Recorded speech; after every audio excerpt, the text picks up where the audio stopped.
Tinapay mula sa langit. A daily morning devotion with CRC family.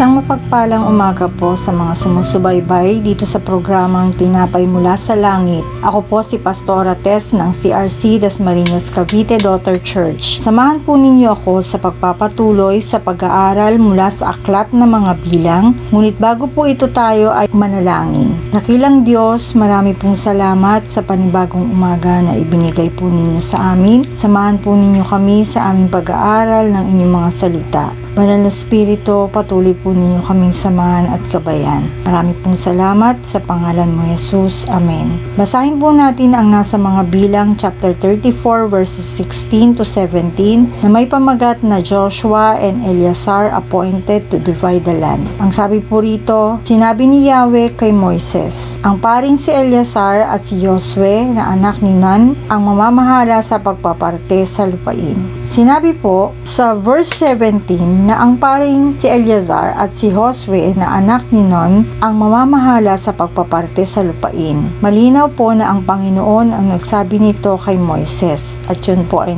nasa verse 16. May dalawang puntos po tayo na makikita sa verse 17. Una, sina Eleazar at Josue ang itinalaga ng Diyos. At sino po ba sila? Si Eleazar na ang ibig sabihin ng kanyang pangalan ay God has helped na nagmula sa pamilya ng mga Levites. Pinagpala bilang pari upang maglingkod sa Diyos at hinirang na maging pangalawang high priest noong mamatay ang kanyang amang si Aaron. Pamangkin siya ni Moises at patuloy na naging tapat na lingkod. Samantalang si Josue ay isang militar, isa sa mga 12 spiya, matapat, masunurin, at matapang at higit sa lahat ay pinagkakatiwalaan ng Panginoon. Dahil sa kanyang katapatan, siya at ang kanyang descendants ay nakapasok sa Kanaan, ang Promised Land. At siya ang naging successor ni Moises. Ang pagkakatalaga kina Eleazar at Josue bilang sila ang maghahati sa lupain ng Kanaan ay hindi naging madali. Ganun pa man, kahit naging mahirap para sa dalawang prominenteng leader na ito, ay kinakailangan nilang sundin ang nagtalaga sa kanila at iyon ay walang iba kundi ang hari ng mga hari, na walang iba kundi ang Panginoon. Sa panahon ng makabagong mananampalataya sa Diyos, hindi ba't ang itinalagang high priest natin ay walang iba kundi si Lord Jesus? Ito ang pangalawang puntos na si Eleazar bilang high priest. Si Jesus bilang ating high priest mula sa bagong tipan ang tunay na daan patungo sa ipinangako ng Diyos, sapagkat binigyan niya tayo ng assurance mula sa John 14:2 na ang sabi na sa bahay ng aking ama ay maraming silid. Kung hindi ito totoo, sasabihin ko ba sa inyong pupunta ako roon upang ipaghanda ko kayo ng inyong matitirahan? Isang patunay ng pagtitiwala sa ating Panginoong Hesus na ang itinalaga ng Ama upang tayo ay kanya makasama sa kanyang kaharian. Sa ating binasa, God speaks na si Lord ay nagtatalaga ng mga lingkod na tunay niyang mapagkakatiwalaan. In return, marapat din tayong sumunod sa mga itinalaga ng Diyos at pagkatiwalaan ang Panginoon sa pagkakatalaga sa kanyang mga lingkod.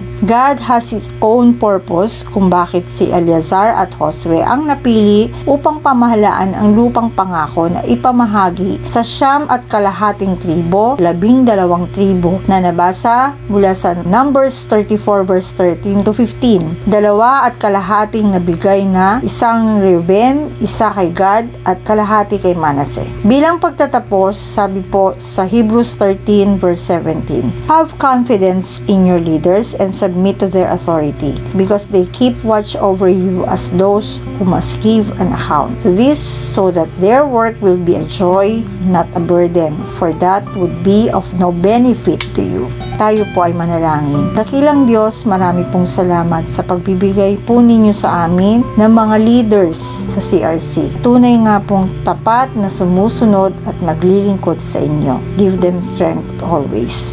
In Jesus' name, Amen. Marami pong salamat sa inyong pagsama dito po sa programang Tinapay Mula sa Langit.